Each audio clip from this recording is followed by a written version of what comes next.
everybody. Good news. The Republicans just unveiled their stimulus plan for the second stimulus. Um, I'm just going to jump right in here.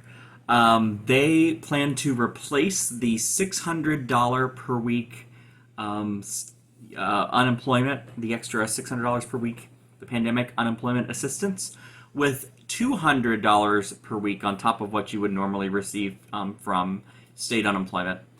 And that will run through September. In October, it would change. So from 200 extra dollars per week to a 70% of your previous wages. So it's going to change from just a flat rate to 70%. The $1,200 stimulus check, is included, and $2,400 to couples or joint filers, I should say. Same qualifications as previous. It's basically the same stimulus as before. One change that is happening, or what they have included, would be to allow for dependents of any age. Now, previously, the dependents had to be under the age of 17, but this will include dependents of any age, and the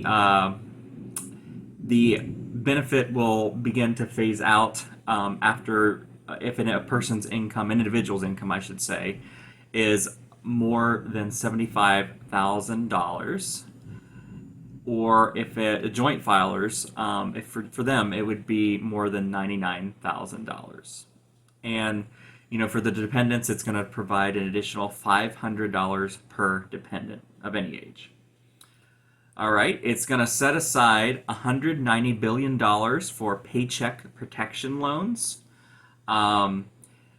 It'll allow businesses with fewer than 300 employees that have seen their revenue fall by more than 50% to apply for a second round of aid, so a second PPP loan.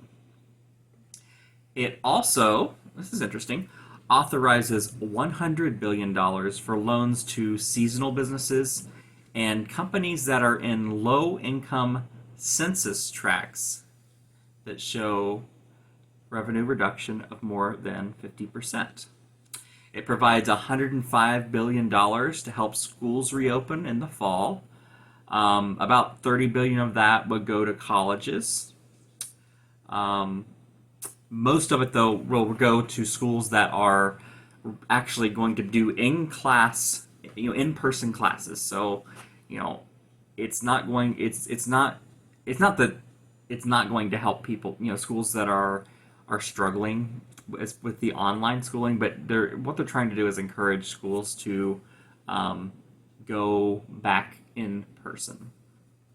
That's been kind of a something that the White House and just the Republicans in general have been trying to do for the last, month or so.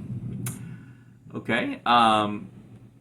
$26 billion toward the development of COVID-19 vaccines and therapeutics. In the grand scheme of things, that probably isn't very much, to be honest. It includes, this is interesting, 100% deductibility of business meals. Didn't see that one coming.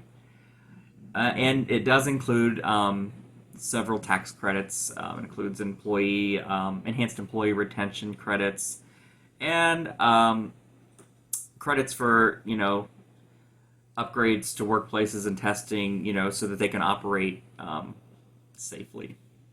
So what does this mean? It means now, the plan has been laid out by the Republicans, and the Republicans have worked with the White House to develop this plan.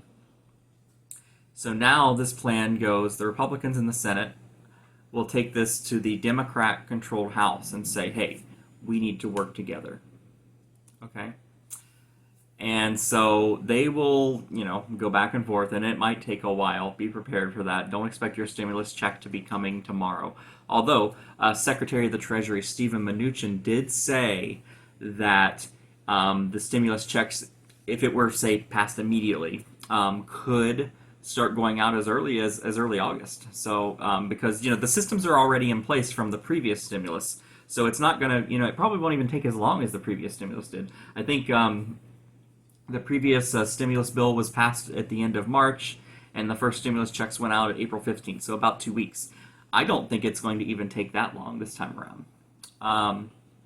With that said, Nancy Pelosi has said if Republicans, of course, the opposition, regardless of if it's Democratic or Republican, is going to have something to say about it.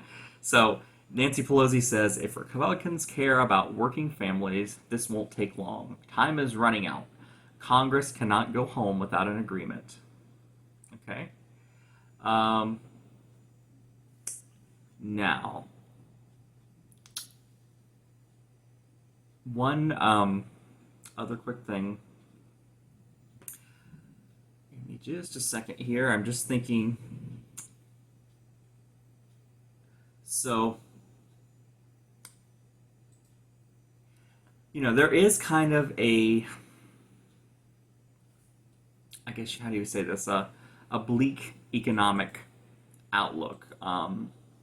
Economists say that the current stimulus, or the first stimulus, isn't doing enough. They're saying, we're in real trouble. We're going off a cliff right now, is what economists are saying, leading economists.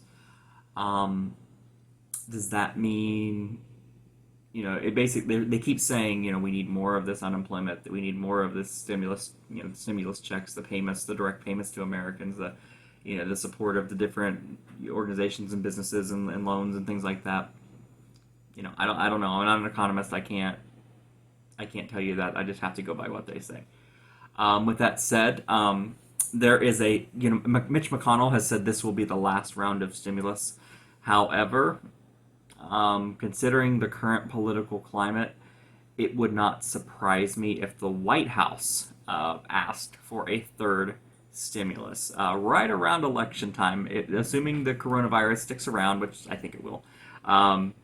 It would not surprise me if the White House came in and said, hey, we need another stimulus, and it's going to, come into effect. People start getting their checks late October, very early November, come presidential election time, along with, a nice letter from old Donald Trump, saying, hey, look what I gave you, vote for me. It's kind of like a legalized way of buying votes. That's politics, it happens. But yeah, it'll be interesting to see what happens. So that's what's happening. Just wanted to give you a quick update on that. And like, subscribe, and definitely leave comments. I love to hear what you have to say, even if you disagree with me. I love dissent. It sometimes opens my mind. Sometimes I don't see things that maybe you can. So I love dissent, like I said. So feel free to disagree. Feel free to agree. Comment. Tell me anything. Love to hear from you. All right, so that's it. Bye. All right, so our fried chicken is finished. I just pulled it out of the deep fryer a few minutes ago. Well, the second batch, I should say. And I'm about ready to give it a try. But before I do, I just wanted to mention, I forgot in the last part of the video, that you need to leave it in the deep fryer at 375 for about 15 minutes. If you want to be really safe, you could use a meat thermometer, and you want to reach an internal temperature of 175. So yeah, I just wanted to mention that. But all right, let's try a piece. Oh. The skin has a wonderfully strong flavor. You can taste the garlic and the onion powder so much.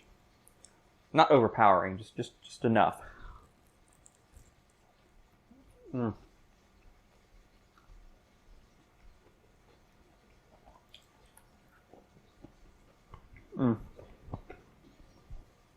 Excellent. All right, that's it for this episode.